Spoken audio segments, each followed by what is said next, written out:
You think those goofy puppy habits are just cute quirks, but some of them are the earliest clues to who your dog will become. When a puppy tilts their head and keeps staring at you, most people call it curiosity. But that steady, deliberate stare, it's one of the first signs of social intelligence. A puppy learning to read your face, to wait for your cue. Pay attention. That pup will either become deeply attuned to you or deeply confused by inconsistent owners.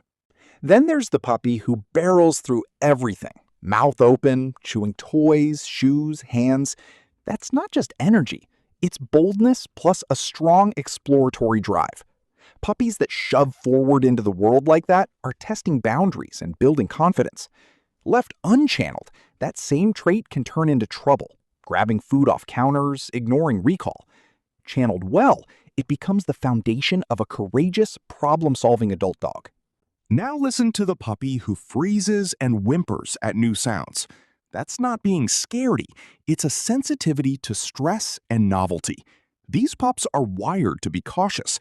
They need slow, safe exposure and clear signals from you that the world is okay. If you rush them, you'll deepen anxiety. If you guide them patiently, they become steady, loyal companions who watch the room for you. Watch the puppy that always wants to be on your lap, following your shadow like a magnet. That clinginess often signals high attachment sensitivity. It's love, but also a need for reassurance. Without structure, it can become separation distress. With gentle boundaries and confidence building, it becomes an intensely bonded dog who's comfortable both with you and on their own. Notice the pup that loves to chase moving things. Leaves, bikes, the neighbor's cat. That's prey drive. It's instinctual and powerful. Early training that redirects that chase into games, scent work, or controlled releases creates a dog who channels drive into sport or work. Ignore it, and you'll find a dog that bolts at the smallest flutter. Then there's the puppy who eats everything in sight. Grass, dirt, socks.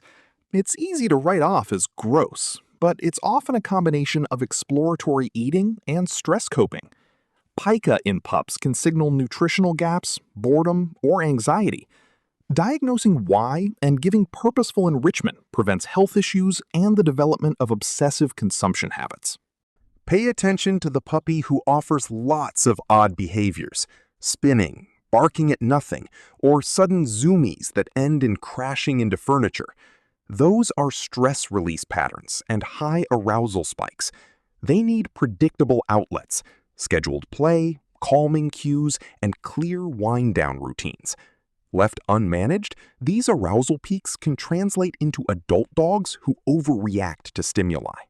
Then there's the puppy who watches other dogs' body language, mirroring calm signals, retreating, or playing softly. That's social finesse, emotional intelligence that predicts excellent dog-to-dog relationships.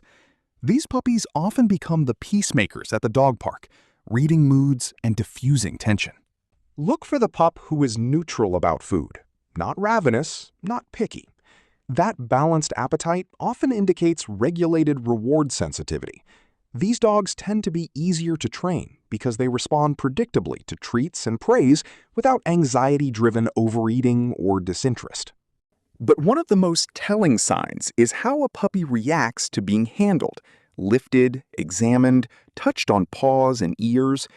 Puppies who tolerate gentle handling and recover quickly are likely to be resilient to vet visits, grooming, and new experiences. Those who shut down or escalate need careful desensitization. This early tolerance, or lack of it, matters for lifelong health care. Every 20-30 seconds, I'm giving you a small clue, and the pattern is this. Puppies don't outgrow wiring. They build on it. Boldness becomes confidence or recklessness. Sensitivity becomes calm vigilance or chronic anxiety. Attachment becomes secure bond or separation distress. How you respond in these early windows shapes which path they take. If you've already picked, "My puppy is just being a puppy," pause. The way you interpret and respond to these behaviors is the real powerful force. Your consistency, The right type of exposure and targeted enrichment are the levers you pull to sculpt personality. If this is already changing how you see your puppy, hit like and subscribe, because the next tips will change what you do tomorrow morning. Here's a quick yet critical routine to run starting today. Match play to personality. For bold chewers, give intense problem-solving toys and supervised freedom to explore. For sensitive pups, short positive exposures to new sounds and gentle handling sessions. For clingy pups, start brief, low-stress departures that build tolerance. For high prey drive puppies, practice recall with high-value rewards and introduce scent games that satisfy the chase impulse without risk. For pica-prone pups, increase foraging enrichment, rule out medical causes, and add stress reduction sessions. But what you might miss is this. The way you reward a behavior shapes not only frequency, but emotional meaning. Reward a hesitant puppy with loud celebration, and they may become dependent on that hype. Reward calmly, and they'll gain confidence that isn't performance dependent. Reward a bold pup for self-control, and you convert raw drive into disciplined courage. There's a hidden trade-off most owners don't see. The same trait that makes a dog excellent at one job can make them miserable in another. A relentless chaser may be perfect for agility or scent work, but miserable living off-leash in a busy neighborhood. A highly social, clingy pup may be amazing as a therapy dog, or struggle with being left alone. Your job is to align their future life with their wiring. Imagine this. Your puppy grows into a 10-year-old dog who still freezes at loud trucks. You could have changed that by adding 3 minutes of calm exposure every day when they were 7 weeks old. Or picture the fearless puppy who becomes your hiking companion because from day one, you channeled their curiosity into structured exploration. Small, early choices echo for years. So here's the final insight you must keep. Your puppy's behaviors are messages, not mistakes. They're a mix of instinct, early temperament, and the first lessons they learn from you.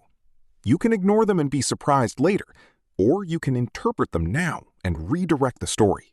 When a puppy chews, whines, freezes, or clings, they're asking a question. Who will you be for me? The answer you give in those first months writes the rest of your dog's life. Your dog isn't just behaving, they're communicating.